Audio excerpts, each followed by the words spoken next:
Hello दोस्तों। तो दोस्तों आज दिन हो चुका है 15 नवंबर 2021 सोमवार का और आज के मुख्य समाचार आपके लिए हाजिर हैं। मुख्य समाचार में आगे बढ़ने से पहले आइए नजर डालते हैं आज की कुछ महत्वपूर्ण खबरों पर।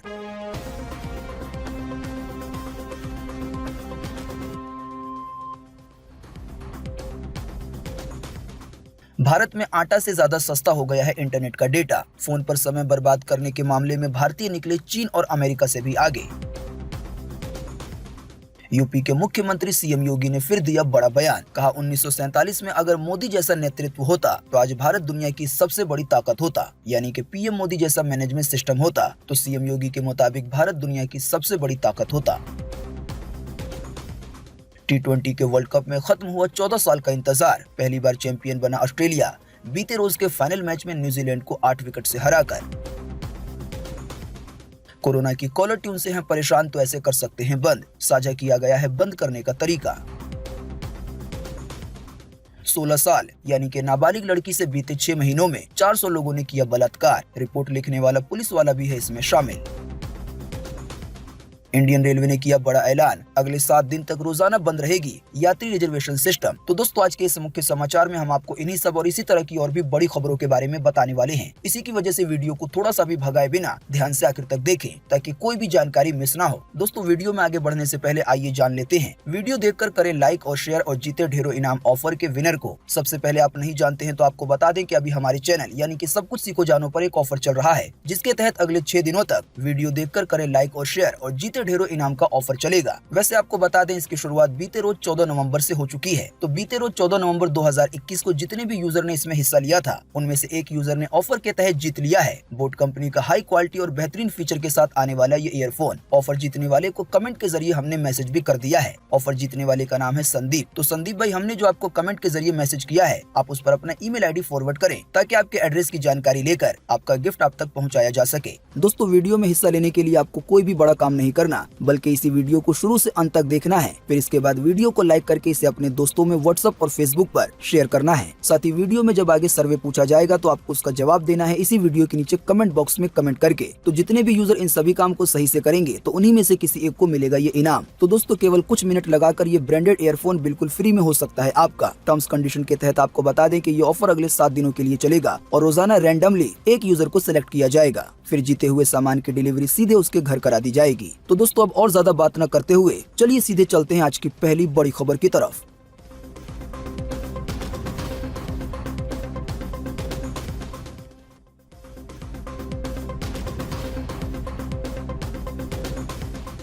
भारत में आटा से ज्यादा सस्ता है इंटरनेट का डेटा। फोन पर समय बर्बादी के मामले में भारतीय निकल गए हैं चीन और अमेरिका से भी आगे। जी हां, दुनिया में सबसे सस्ता इंटरनेट डेटा भारत में मिलता है। साल 2021 की बात करें तो भारत में 1 GB डेटा के लिए टेलीकॉम कंपनियां औसतन 10 रुपए 93 पैसे तक चार्ज कर रही हैं, यानी कि आपको सिर्फ इतने रुपए में 1 GB डेटा मिल जाएगा, जो कि जानकारी के मुताबिक दुनिया के किसी भी देश के प्रति GB डेटा के चार्ज से कम है। हालांकि 2014 से पहले तक भारतीयों को प्रति GB डेटा के लिए औसतन 269 रुपए देना पड़ता था। पिछले केवल 6 सालों में भारत में इंटरनेट डेटा की कीमत में करीब 96% की गिरावट दर्ज की गई है। ऐसे में मौजूदा वक्त में 1 GB डेटा की कीमत 1 किलो आटे से भी कम है, या यूं भी कह सकते हैं कि आधी है। दोस्तों आपको बता दें mobile data analytics platform app यानी कि mobile market spotlight report 2021 report के मुताबिक सबसे सस्ते मोबाइल इंटरनेट डेटा और कॉलिंग की वजह से ज्यादा भारतीय मोबाइल इंटरनेट कनेक्टिविटी से जुड़े रहे हैं, यानी कि मोबाइल पे धड़ल्ले से अपना वक्त गुजार रहे हैं। जानकारी के मुताबिक फोन पर वक्त बिताने के मामले में भारत के लोगों ने चीन और अमेरिका जैसे देश को भी पीछे छोड़ दिया है। रिपोर्ट के मुताबिक साल 2021 की तीसरी तिमाही में भारत में हर व्यक्ति ने औसतन एक दिन में लगभग 6.5 घंटे फोन का इस्तेमाल किया है, जो कि साल 2019 में लगभग 3.25 घंटा था।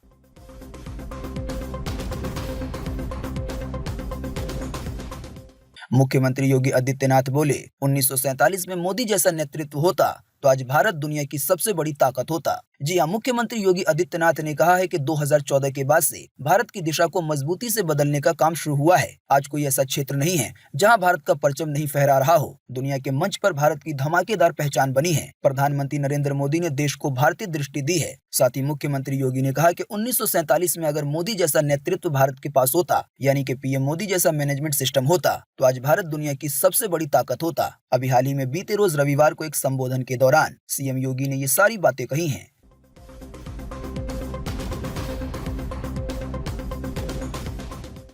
T20 वर्ल्ड कप की मिल गई विनर टीम। खत्म हुआ 14 साल का इंतजार। पहली बार T20 चैंपियन बना है ऑस्ट्रेलिया, न्यूजीलैंड को 8 विकेट से हराकर। जी हां, 29 दिन और 45 मुकाबलों के बाद T20 वर्ल्ड कप 2021 का चैंपियन मिल गया है। अभी हाल ही में बीते रोज रविवार को फाइनल में ऑस्ट्रेलिया ने न्यूजीलैंड को 8 विकेट से हराकर T20 विश्व कप का खिताब अपने नाम कर लिया है। टॉस हारकर पहले बल्लेबाजी करते हुए न्यूजीलैंड की टीम ने अब तक का सबसे बड़ा स्कोर खड़ा किया 172 रन का 4 विकेट के नुकसान पर। हालांकि इसके जवाब में न्यूजीलैंड की टीम केवल 2 विकेट खोकर इस लक्ष्य को पाने में कामयाब रही और इस तरह से ऑस्ट्रेलिया की टीम ने फाइनल मुकाबले में न्यूजीलैंड को 8 विकेट से हरा दिया और इसी के साथ पहली बार T20 वर्ल्ड कप का चैंपियन बना।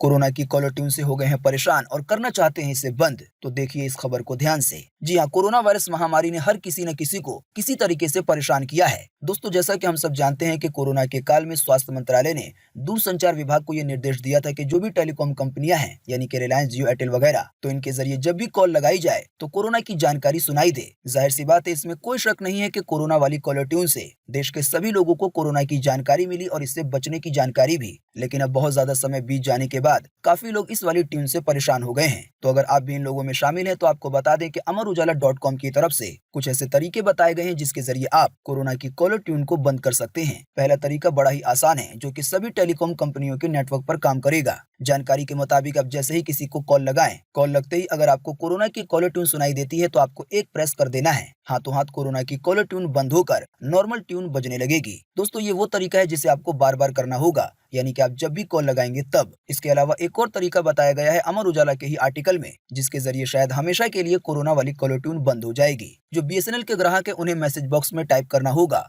UNSUB और उसे भेजना होगा 56700 पर। इसी तरीके से जो एयरटेल के ग्राहक है उन्हें अपने मैसेज बॉक्स में टाइप करना होगा CANCT और इसे भेजना होगा 144 पर। इसी तरह से जो जियो के ग्राहक है उन्हें मैसेज बॉक्स में टाइप करना होगा स्टॉप और इसे भेजना होगा 155223 पर। ऐसा करते ही कोरोना वाली कॉलर ट्यून बंद हो जाएगी।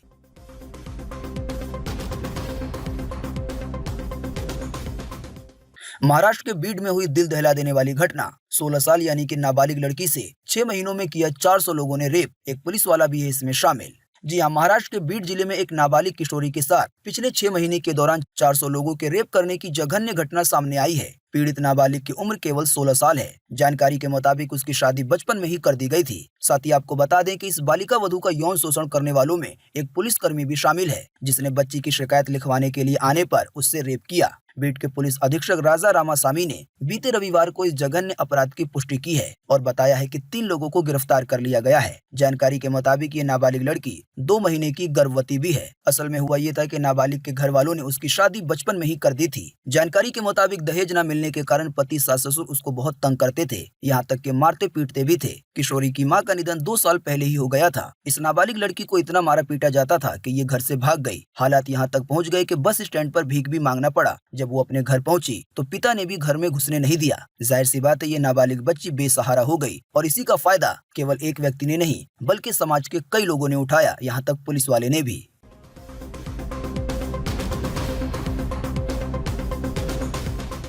शहीद किसान सम्मान पैदल यात्रा निकालेंगे किसान। अंबाला से इंडिया गेट तक का होगा आयोजन। जी हां, कृषि कानूनों को रद्द करने की मांग को लेकर 11.5 महीने से दिल्ली की सीमाओं पर धरना दे रहे किसानों में करीब 665 किसानों की अब तक जान जा चुकी है। आप नहीं जानते हैं तो आपको बता दें कि अभी हाल ही में भारत सरकार ने किसानों को लेकर 3 कानून बनाए, लेकिन बहुत सारे किसानों को ये कानून पसंद नहीं आया और इसी की वजह से लगभग 1 साल से आंदोलन चल रहा है। आपको जानकर हैरानी होगी कि इसी आंदोलन में कभी बीमारी की वजह से, कभी किसी और वजह से अब तक 665 किसान अपनी जान गंवा चुके हैं। तो इसी कड़ी में ये जानकारी आई है कि आंदोलन के इन शहीद किसानों को श्रद्धांजलि देने के लिए हरियाणा संयुक्त किसान मोर्चा ने अंबाला से दिल्ली तक पैदल यात्रा निकालने का फैसला लिया है। हम तो बस यही चाहते हैं कि यात्रा बिल्कुल शांति तरह से पूरी हो जाए, कोई भी बवाल वगैरह ना हो। ऐसा इसलिए कह रहे हैं क्योंकि इससे पहले किसानों के आंदोलन में कई बार बड़े बड़े बवाल हो चुके हैं। शायद आप में से कई लोगों को पता भी होगा। हालांकि फिलहाल अभी उन सब बातों को करते हैं स्किप और चलते हैं अगली खबर पे।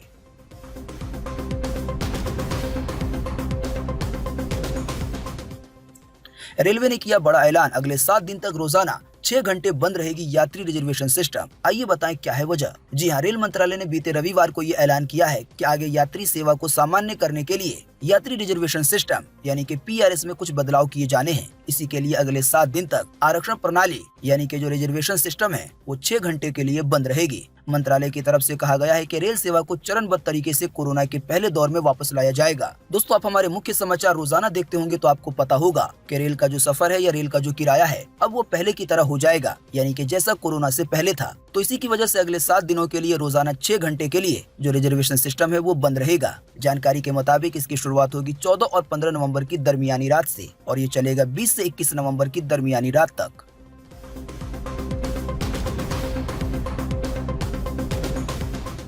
बच्चों के खिलाफ बढ़े साइबर अपराध। 2019 की तुलना में 2020 में 400% से ज्यादा की बढ़ोतरी हुई है।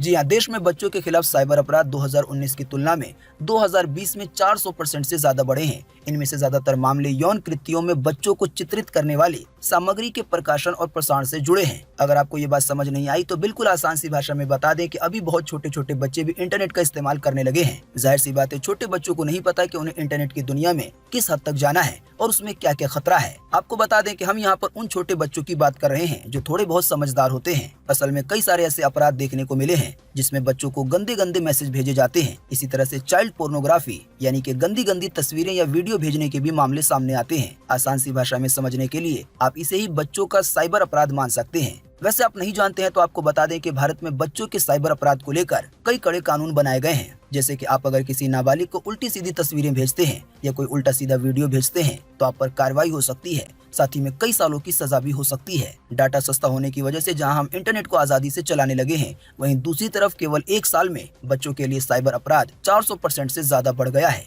जो कि एक बहुत बड़ा आंकड़ा है। इससे बचने का सिंपल और आसान तरीका यह है कि जिन भी लोगों के बच्चे हैं तो वो अपने बच्चों पर हमेशा नजर रखें कि वो इंटरनेट पर या कंप्यूटर पर क्या क्या काम करते हैं।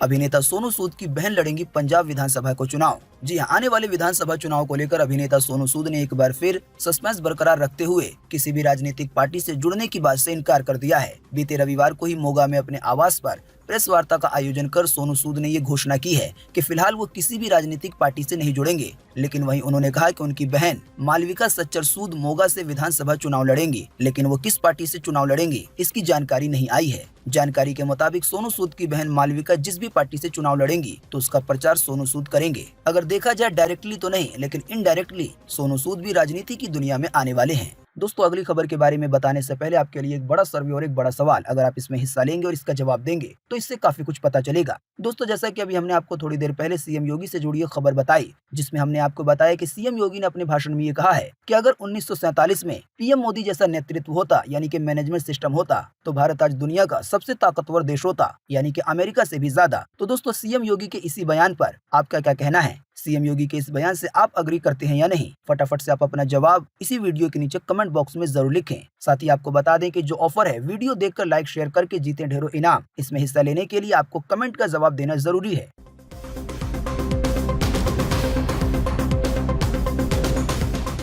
कंगना रनौत के स्वतंत्रता वाले बयान पर अब भाजपा को भी है ऐतराज। अध्यक्ष पाटिल ने बताया है एक्ट्रेस को गलत। जी हां, बॉलीवुड एक्ट्रेस कंगना रनौत का 2014 में असली स्वतंत्रता मिलने का बयान अब बीजेपी को भी अखरने लगा है। इस बयान पर उपजे विवाद और कंगना की तरफ से किए जा रहे बचाव के बीच महाराष्ट्र के बीजेपी अध्यक्ष चंद्रकांत पाटिल ने भी उन्हें गलत बताया है। पाटिल ने अभी हाल ही में बीते रविवार को ANI से कहा है कि ये कंगना रनौत की भावना हो सकती है कि वो 2014 के बाद ही स्वतंत्रता मिलना अनुभव करती हैं, लेकिन उन्हें 1947 में हासिल की गई आजादी पर कमेंट करने का कोई हक नहीं है। इस पर उनका कमेंट पूरी तरह से गलत है। वीडियो देखने के लिए आपका बहुत बहुत धन्यवाद। Thanks for watching.